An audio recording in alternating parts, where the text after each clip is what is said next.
यह कथा है एक ऐसे महायोद्धा की जिसे स्वयं श्री कृष्ण ने कलयुग का देवता बनने का वरदान दिया।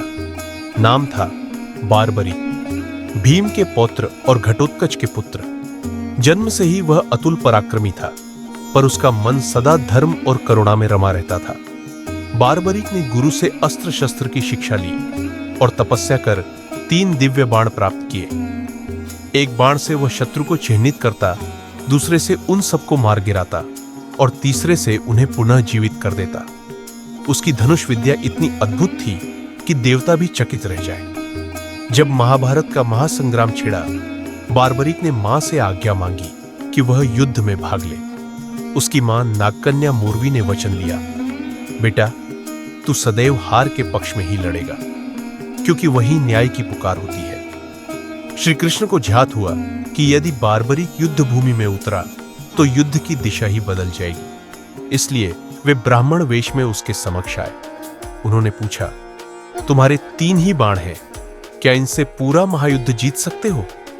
बारबरीक ने मुस्कुराकर कहा, मुझे सिर्फ एक बाण चाहिए।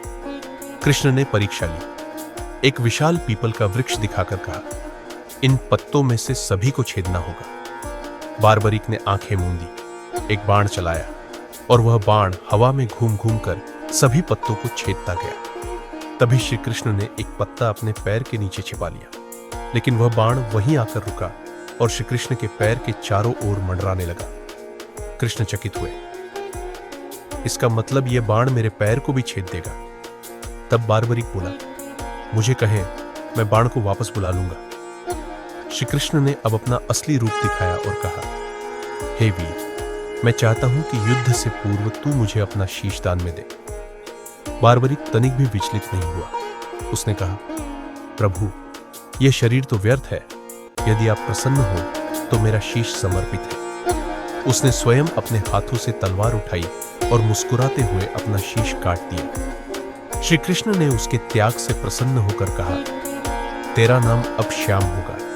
तू कलयुग में मेरी तरह पूजित होगा।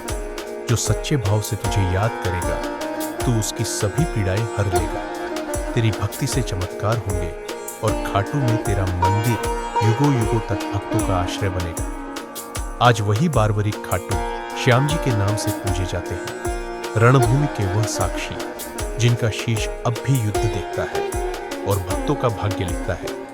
ऐसी ही और अद्भुत और रोमांचकारी सनातन कथाओं के लिए हमसे जुड़े रहे।